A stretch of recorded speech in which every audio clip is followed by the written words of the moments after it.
तो दोस्तों स्वागत है आप सभी का हमारे चैनल की एक बिल्कुल ही नई वीडियो के अंदर, जहां पर आज की इस वीडियो के अंदर हम बात करने वाले हैं एवेंजर्स डूम्सडे के सेकंड टीजर के बारे में, जो कि कल रिलीज हुआ है। अब आप सभी को पता है कि एवेंजर्स डूम्सडे अगले साल की सबसे बड़ी मूवी है और इसीलिए मार्वल ने अपनी इस बड़ी मूवी के टीजर को भी 4 पार्ट्स में रिलीज किया है, जिनमें से पहला पार्ट कैप्टन अमेरिका के ऊपर था जो कि पिछले हफ्ते आ चुका है। देन टीजर का दूसरा पार्ट थॉर के ऊपर है जो कि अभी रिलीज हुआ है एंड बाकी के 2 टीजर्स आगे आने वाले हैं। सो इसीलिए चलिए बिना किसी देरी के हम थॉर वाले इस टीजर के बारे में जानते हैं और ये देखते हैं कि ये 1 मिनट 22 सेकंड का टीजर हमसे क्या कहता है। सो वीडियो काफी इंटरेस्टिंग है, इसलिए आप सब वीडियो को लाइक कर दीजिए एंड आपको मुझसे जो भी कहना है वो आप कमेंट्स में लिख दीजिए। बाकी अगर आप सभी थॉर के फैन हैं तो कमेंट्स में थॉर का नाम जरूर लिख देना, और आप में से जिन्होंने अभी तक हमारे चैनल को सब्सक्राइब नहीं करा वो जल्दी से चैनल को सब्सक्राइब कर लेना और सब्सक्राइब बटन के बगल वाले बेल आइकन को ऑल पर सेट कर लेना ताकि आप हमारे चैनल की सारी लेटेस्ट वीडियो सबसे पहले देख सकें। सो फिर आइए अब हम बिना किसी देरी के आज की इस कमाल की वीडियो को स्टार्ट करते हैं।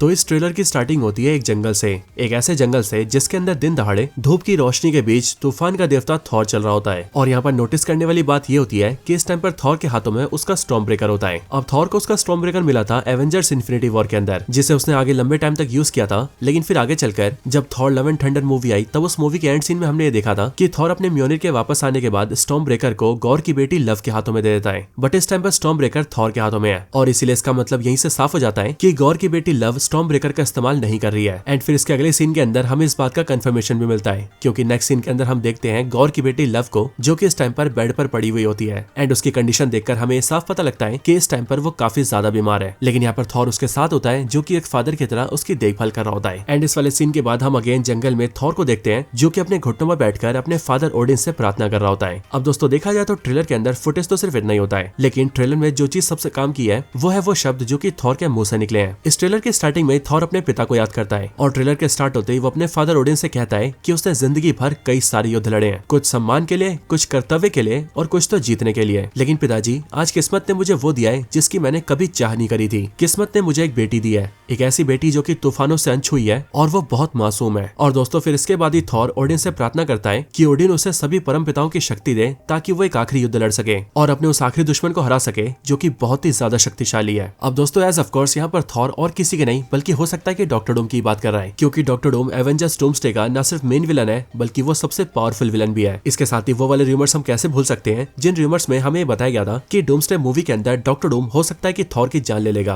अब हालांकि इस बात की मार्वल ने कोई कंफर्मेशन तो नहीं दी है, लेकिन ये रूमर्स काफी टाइम से चलते आ रहे हैं जो कि ये कहते हैं कि इस मूवी में इन दोनों की फाइट होगी और उस फाइट के अंदर थॉर डॉक्टर डूम को टक्कर तो देगा लेकिन मोस्ट प्रोबेबली वो उस फाइट में मारा जाएगा। बाकी दोस्तों मेरी तरफ से भी इस बात का अभी तक कोई कंफर्मेशन नहीं है। कंफर्म सिर्फ एक ही चीज है कि कुछ भी कंफर्म नहीं है, और वो इसीलिए क्योंकि मूवी के अंदर क्या होगा इस बात के बारे में सिर्फ मार्वल वाले ही जानते हैं। बाकी दोस्तों थॉर के अलावा यहाँ पर गौर करने लायक बात यह है कि जो थॉर की गोद ली हुई बेटी है यानी कि लव, उसके इस ट्रेलर के अंदर कंडीशन काफी ज्यादा खराब है। लेकिन दोस्तों ऐसा क्यों है इस बात के बारे में भी हम काफी क्लियरली जानते हैं। अब दोस्तों हम सभी ये जानते हैं कि जो गौर की बेटी लव है वो Thor love and thunder movie के स्टार्टिंग में ही मारी गई थी और अपनी बेटी के मरने के बाद से गौर सारे देवताओं के खिलाफ पूरी तरह से चला गया था एंड उसने एक कसम खा ली थी कि अब वो सारे देवताओं को मार देगा। और फिर नेक्रोसॉर्ड मिलने के बाद उसने ऐसा किया भी एंड बारी बारी करके उसने लाखों करोड़ों गॉड्स को मार दिया। लेकिन जब उसी मूवी के एंड में गौर इटर्निटी के पास पहुंचा तब उसी टाइम पर उसने थॉर के समझाने पर सारे देवताओं की जान लेने की बजाय अपनी बेटी को जिंदा करना बेहतर समझा और अपनी जान की कुर्बानी देकर भी अपनी बेटी को बचा लिया और उसकी जिम्मेदारी सौंप दी थॉर के हाथों में। लेकिन दोस्तों जब उस टाइम पर गौर की बेटी को इटर्निटी ने फिर से जिंदा किया तब हम सभी ने साफ देखा था कि इटर्निटी के हाथों जीवन दान मिलने के बाद उसकी बेटी कोई आम बेटी नहीं रह गई बल्कि उसके अंदर आ गई इटर्निटी की पावर्स, और इसी वजह से तो वो थॉर के स्टॉर्म ब्रेकर जैसे वेपन को भी बड़े आराम से उठा पाई थी एंड उसके अलावा भी उसके अंदर कई सारी स्पेशल पावर्स थी। लेकिन दोस्तों अब यहाँ पर ध्यान देने वाली सबसे बड़ी बात तो ये है कि गौर की बेटी लव को इटर्निटी ने अपनी पावर से जिंदा किया है और इसीलिए लव के अंदर जब तक इटर्निटी की दी हुई पावर्स है तब तक वो जिंदा रहेगी। सो इसीलिए अगर कल को इटर्निटी को कुछ होता है तो एज ऑफ कोर्स लव भी नहीं बचेगी और वो भी ऑटोमेटिकली खत्म हो जाएगी। और दोस्तों जैसा कि हम सब जानते ही हैं कि एमसीयू में मार्वल के मल्टीवर्स के अंदर अब इनकर्जन स्टार्ट हो चुका है और इनकर्जन का मतलब है 2 दुनियाओं का आपस में टकराकर खत्म हो जाना एंड फिर इस तरीके से धीरे धीरे करके मार्वल का पूरा यूनिवर्स और इवन मल्टीवर्स भी तबाह हो जाएगा। और दोस्तों ये बात तो हम सभी जानते ही हैं कि इटर्निटी और कुछ नहीं बल्कि मार्वल के मल्टीवर्स का मैनिफेस्टेशन है, यानी कि मार्वल का पूरा मल्टीवर्स ही इटर्निटी है और इटर्निटी मार्वल का पूरा मल्टीवर्स है। सो इसीलिए मार्वल के यूनिवर्सेस और मल्टीवर्स को अगर कुछ नुकसान होता है तो इसका मतलब ये है कि इटर्निटी को नुकसान हो रहा है। इसके साथ ही अगर इनकर्जन में मार्वल का मल्टीवर्स कोलैप्स होता है तो फिर इसका मतलब यही होता है कि इटर्निटी भी खत्म हो जाएगी, और अगर इटर्निटी खत्म होती है तो फिर इसका डायरेक्ट इंपैक्ट गॉर की बेटी लव पर आएगा एंड मोस्ट प्रोबेबली वो भी खत्म हो जाएगी। और अब अगर बात करें यहाँ पर थॉर के रोल की, तो यहाँ पर थॉर का जो रोल है वो गॉर की बेटी लव की जान बचाने का है, क्योंकि दोस्तों मोस्ट प्रोबेबली इस टाइम पर डॉक्टर डूम सारे यूनिवर्सेस को खत्म करता हुआ इनकर्जन कर रहा है एंड अपने इसी इनकर्जन को पूरा करने के लिए वो पूरे मल्टीवर्स तक को तबाह कर देगा, ताकि उन सब के बाद वो अपने लिए बैटल वर्ल्ड को क्रिएट कर सके और उस बैटल वर्ल्ड के जरिए पूरे मल्टीवर्स को रूल कर सके। लेकिन अब क्योंकि डॉक्टर डूम अपने मिशन के अंदर इटर्निटी को नुकसान कर रहा है, इसीलिए उसका डायरेक्ट इंपैक्ट लव के ऊपर आ रहा है, और इसीलिए शायद से जब ये चीज थॉर को पता लगेगी तब थॉर लव की जान बचाने के लिए डॉक्टर डूम का सामना करेगा। और जब थॉर को ये पता लगेगा कि डॉक्टर डूम की जो पावर्स है वो उसके मुकाबले भी कई गुना ज्यादा है, तब मोस्ट प्रोबेबली थॉर अपने फादर ओडिन से रिक्वेस्ट करेगा और उनसे प्रार्थना करते हुए वो सारे ऑल फादर्स की पावर्स मांगेगा, ताकि सारे ऑल फादर्स की पावर्स को हासिल करके वो डॉक्टर डूम का सामना कर सके और डॉक्टर डूम को डिफीट करके उससे लव की जान बचा सके। बाकी दोस्तों इस चीज पर आपका खुद का क्या ओपिनियन है ये भी आप मुझे कमेंट्स में जरूर बताना, और अगर आपको कुछ और कहना हो तो वो आप कमेंट्स में जरूर बताना। बाकी इन सबसे हटकर अगर आपको वीडियो पसंद आई हो तो वीडियो को लाइक जरूर करना और वीडियो को ज्यादा से ज्यादा शेयर करना। बाकी इसके साथ ही जैसा कि मैं वीडियो की स्टार्टिंग में बोल चुका हूँ कि आप में से जिसने अभी तक हमारे चैनल को सब्सक्राइब नहीं करा वो जल्दी से चैनल को सब्सक्राइब कर लेना और सब्सक्राइब बटन के बगल वाले बेल आइकन को ऑल पर सेट कर लेना, ताकि हमारे चैनल की सारी लेटेस्ट वीडियोस आप सबसे पहले देख सकें। तो बस आज की इस वीडियो में इतना ही। मैं मिलता हूँ आपसे ऐसी किसी और बेहतरीन वीडियो में, तब तक के लिए गुड बाय।